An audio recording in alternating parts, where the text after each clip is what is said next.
آپ کا نام مبارک نعمان ہے اور والد ماجد کا نام ثابت ہے. بتا دیں مفتی صاحب بات کریں.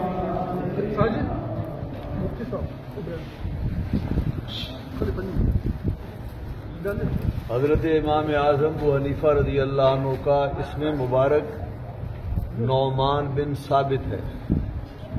خود کا نام نعمان، والد کا نام ثابت ہے. کوفہ میں پیدا ہوئے. ہجری 80 میں آپ کی پیدائش ہوئی. ہجری 80 میں پیدائش ہوئی اور ہجری 150 میں آپ کا انتقال ہوا.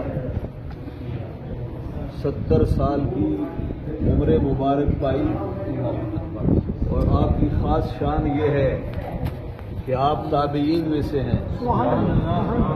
بہت سے صحابہ کرام علیہم رضوان کی آپ نے زیارت کی اور آپ کا طرہ امتیاز یہ ہے کہ سب سے پہلے جس شخصیت نے فقہ کو تدوین کیا اور اس کے اصول مرتب فرمائے وہ ہستی امام اعظم ابو حنیفہ کی. سبحان اللہ.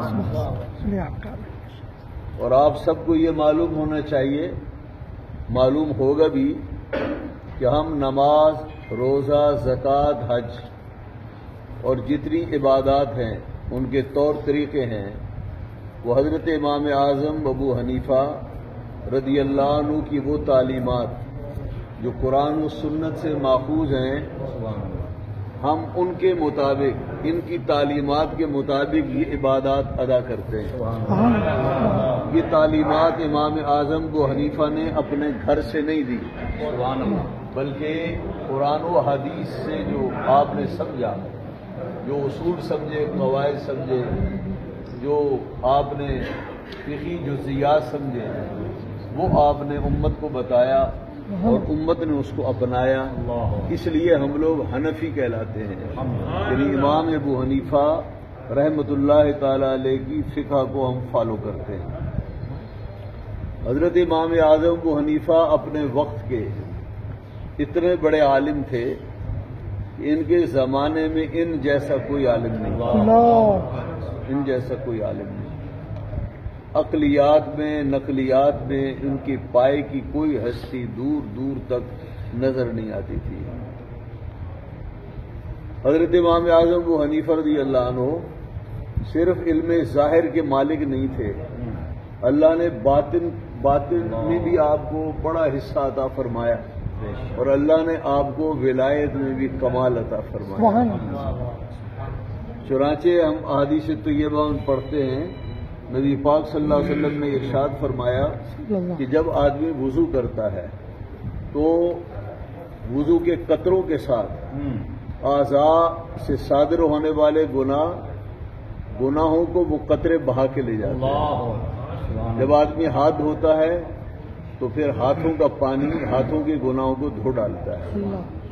کلی کرتا ہے زبان کے گناہ، اسی طرح منہ دھوتا ہے، سر کا مسح کرتا ہے. جس عضو سے جو گناہ صغائر سرزد ہوتے ہیں وہ وضو کا جو عمر ہے وہ جہاں میل کو اتارنے جاتا ہے وہاں گناہوں کو بھی اپنے ساتھ اتارتا ہے. یہ تو ہے حدیث. حضرت امام اعظم ابو حنیفہ ان ہستیوں میں سے تھے کہ جن کو اللہ نے یہ نظر عطا فرمائی کہ وہ جو گناہ دھوبن کے ساتھ جو گناہ اتر رہے ہیں اور جو بہ رہے ہیں گناہ، امام اعظم کی نگاہ ان گناہوں کو دیکھ لیتی تھی. چنانچہ آپ نے ایک نوجوان کو دیکھا کہ وہ وضو کر رہا ہے اور آپ کھڑے رہے اور جب وہ وضو کر چکا تو آپ نے فرمایا بیٹے ماں کی نافرمانی چھوڑ دو، ماں کی نافرمانی چھوڑ دو. اس نے کہا جو حضور. ان کے جانے کے بعد حضرت امام اعظم کے ساتھ جو صاحب کھڑے تھے انہوں نے عرض کیا آپ اسے جانتے ہیں؟ فرمایا نہیں. فرمایا پھر آپ نے کیسے فرمایا کہ ماں کی نافرمانی چھوڑ دو؟ آپ نے فرمایا جب یہ وضو کر رہا تھا تو پانی کے دھون کے ساتھ بہاؤ ان گناہوں کا تھا جو ماں کی نافرمانی کی صورت میں سرزد. اس سے میں نے اندازہ لگایا کہ یہ ماں کا نافرمان ہے. تو امام اعظم ابو حنیفہ رضی اللہ عنہ اس پائے کے آدمی ہیں. تو اللہ نے آپ کو شریعت میں بھی کمال عطا فرمایا، طریقت میں، روحانیت میں، ولایت میں بھی کمال عطا فرمایا.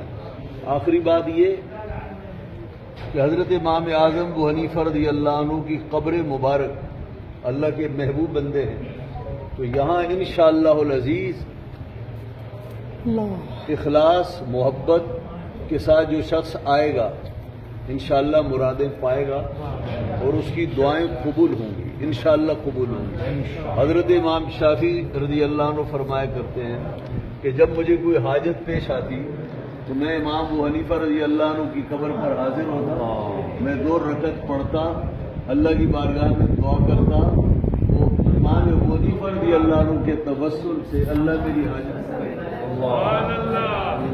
اس سے معلوم یہ ہوا کہ کسی بزرگ کی قبر پر آنے کا اور دعا مانگنے کا طریقہ یہ ہے کہ نماز پڑھی جائے اور اس کے بعد پھر دعا. سبحان اللہ.